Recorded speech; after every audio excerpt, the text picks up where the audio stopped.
Hey, what's up guys? Evan here again with another deck review, and today I've got a deck review for a deck that's not actually out. It's the Key West Resort and Casino playing cards, which are currently on Kickstarter at the time that I'm making this video, and it's a new idea, to me at least. The Key West Casino and Resort doesn't actually exist. So they made this set of decks. They come in blue and red, and they're on Kickstarter, so I'll put a link to that in the description, so definitely check that out. And let's just get into the review. First off, I want to say that this is not a USPCC deck. These were printed by a company called Liberty Playing Cards. I hadn't heard of these until now, and they're definitely one of the better non-USPCC decks as far as handling and print quality goes. So let's take a look. The boxes are not very well put together, I just want to say that. The bottom can be taken out, so the glue, or I don't even think they put glue on these. The boxes really aren't made very well. But the front of the box, you've got Key West Casino and Resort. It says playing cards, and you've got some palm trees, and it says Imperial Linen. I'm not sure what that is. That might be the finish. So the box is pretty plain. It's just like a casino deck, and the back you've got something that you can fill out with, like the date that it was used and that sort of stuff. So that's a pretty cool thing about the deck. Now we'll take a look at the cards. So to start off, we'll take a look at the extra cards that you get.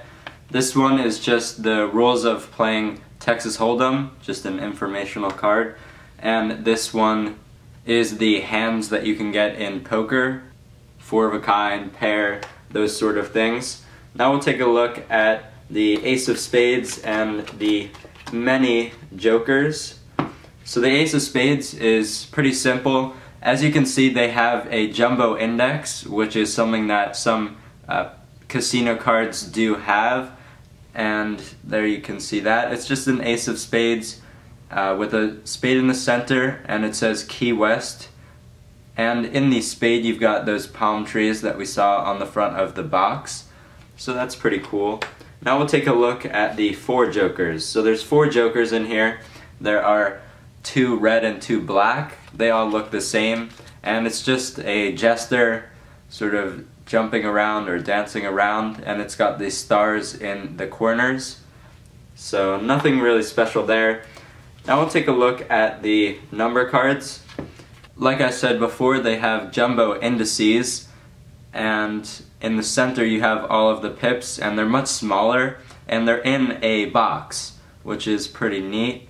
So there's your hearts, here are the clubs, here are the diamonds, and the spades. So there are your number cards. We'll take a look at the court cards now. The court cards are a standard-ish looking design as far as like the color scheme with that blue, yellow, and red going on. So there's your jack, and again the actual court card, the design is smaller and is in a box in the center. Here is your queen, and here's the king. So now we'll take a look at the back designs. So the back design is just a diamond back design, sort of like the B decks. It's not exactly the same though, and it's just got the circles and the logo of the casino and resort on each side, which is pretty much the standard for casino decks. So it definitely goes with that casino theme. So there's your blue one, and here is your red one. They're exactly the same, and the faces of both of the decks are the same.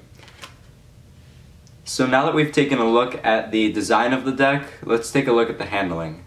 This isn't a USPCC deck, so I didn't expect much, but it definitely exceeded my expectations. This is one of the better handling decks that is not printed by the United States Playing Card Company. It's printed by a company called Liberty Playing Cards. I've never heard of them before, but they did a pretty nice job. The stock is very, very thick and it's stiff. So that's definitely not a great thing if you're a flourisher or a magician, but then again, these aren't really made for you guys. So the stock is very stiff and it doesn't really spring well. You can still spring, but it's not great. And I broke in the red deck and I didn't break in the blue deck just so that I could compare. And the handling as far as fans go is definitely better when it's not broken in. As you can see, that's what a fan looks like with a broken in deck. And I'll show you the back. Doesn't look like anything special because it's a borderless deck. Pressure fans you can do. It's kind of hard though because of that thick, stiff stock. And I'll show you guys the faces also. So pressure fans aren't terrible. Lapel spreads are pretty hard to do and they don't come out very well. So now let's take a look at the handling of the deck that's not broken in. As you can see, it's definitely a lot better when it's not broken in. You can get some pretty decent fans, which is nice. But to get it to the point where it doesn't fan and it acts like the red deck, it doesn't take much. It's just an hour of using it. So it's definitely not a very long-lasting deck, but if you're a poker player or something, this is definitely good for you because you don't need a deck that's going to handle really, really well. Because you're not going to be doing fans or flourishes when you are playing poker. So if this is a deck that interests you, I definitely recommend that you check the link in the description. It's definitely not going to be one that's going to interest everyone. So thank you guys so much for watching.